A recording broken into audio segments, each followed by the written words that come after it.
just to try to, well, sweep to get ready for all the other neutral court games having you guys have yet to win 2 in a row on the road yet. Yeah, and that's something that we're pushing towards, and it's not going to be easy. You got a Washington team that's playing well. They're streaking. They've won 2 in a row and lopsided wins. Only one team's gone in there and won this year, and that was Cal. And then you got Washington State been with their senior day and all that goes into those festivities. So it's not an easy trip, and probably outside of Arizona there hadn't been very many sweeps this year. So we wish we could have got some. We got one more opportunity to play well and try to get some wins here at the end of the regular season before we get into postseason play. And as I said the other night, just get ourselves playing well and doing a lot of good things going into postseason. In your past experience, how much is momentum worth going into the postseason? That varies. I think each team, each year, that's why I think they refer to it as March Madness, because there's teams every year that's playing well going into the tournament, and then they continue to play well. And then you got the flip-flop of it. That you kind of limp into the tournament, you get on a run, and you play well. So it's all about when you get to postseason, especially, and I think even in our Pac-12 tournament, matchups. There are certain teams that we match up better with, and I'm sure teams are saying the same thing about us. That there are different matchups that just bode well for you. So whether you're talking Pac-12 tournament or NCAA tournament, that has a lot to do with it. Is there any specific area that you want to see improvement, especially in this last few weeks? Well, offensively, just decision making and not getting in a hurry. That's something that when we get in trouble offensively, we get in a hurry and rush things. And that's not just shots, that's the whole process of good offensive basketball. The thing that's been really impressive with this team all year is averaging 10 turnovers a game. It's a goal of ours. It's one of the goals is to have 10 turnovers in a game or fewer.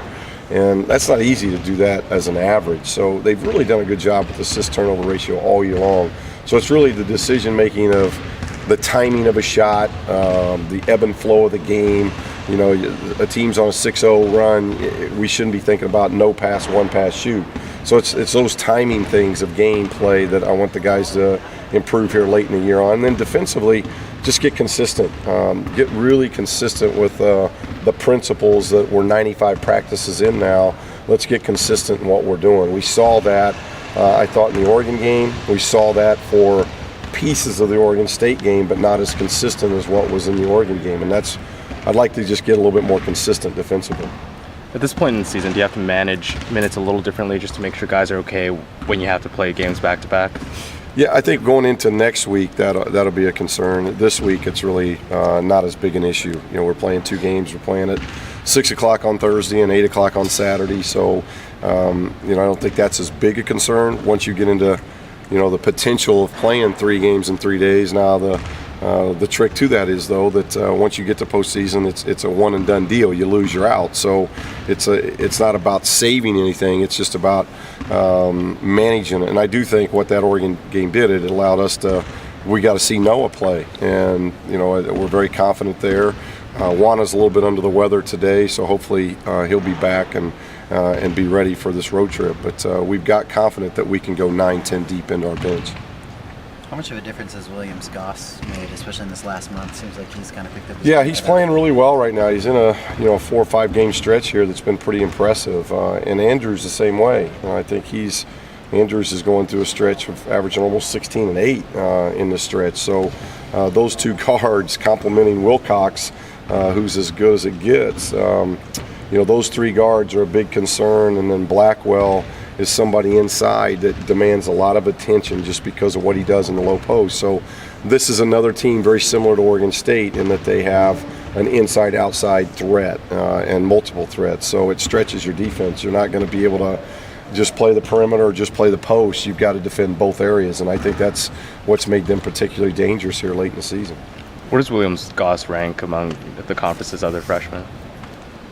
Oh, that's hard. He's having a very good year. He started, for Washington the whole year and gotten right around probably 30-plus minutes and does a nice job of running their team. I think he was somebody that I got to follow a lot out of high school and in his years at Findlay Prep. So Very smart player, does a really good job offensively of knowing right play, wrong play type of things. And of lately, he started to shoot the ball better. And if that happens, it takes his whole game to another level. How much have David and Travis meant to this team, especially this year? You know what? They've been tremendous. Obviously, I've only had them and the rest of the team for a year, but I'm just very, very thankful for their efforts, and throw Aubrey in there as well. And I know Aubrey hadn't played in games, but the Ware twins they've been very consistent. You know, they come to work every day. They work extremely hard. They're graduates. They've done the job off the floor, in the classroom, and been very consistent here. And we wanted to come and play up tempo right away. And having two forwards like that in the lineup and playing a lot has enabled us to kind of get our program going the way we want to early, because they can run the floor so well, both offensively and defensively. So I've really appreciated their efforts this year. What was your pitch to them, or did you have to pitch them at all about staying for this last year? Because they could have graduated and then left. Just all of them. You know, we spent the better part of the first 6-8 weeks and recruiting every player here. You know, everybody was wanting to know where we were at and those type of things. We're right here. We were recruiting these guys so that this first season was going to be successful, and not one that was unsuccessful or under 500 or not playing well. We wanted to make sure that we had a chance to be really successful in year one, and for that to happen, there were only 6 of them returning, and we needed those 6 to be on board and build that trust, and we did that about the first 6 weeks on the job. And then it went to Noah and to Zach and to Bryce and to Juana. When they got here in June, they ended up rounding the scholarship players out to 10. So those 10 guys were pretty important before we ever started thinking about classes moving forward. As a coach in his first year here, how important was it to get Travis and David, especially them being seniors, and they kind of have that experience? Does it help to have those guys? Oh yeah, if we didn't have the Wares, we'd be very small. I don't know how we would play inside at all, and you'd be very, very inexperienced. So obviously Travis and David have been instrumental in our success this year, and in laying a foundation, at least for our program here in year one. They're helping lay a very good foundation of kind of what we want in a student athlete, again, of what they've done on the floor, off the floor, and in the classroom.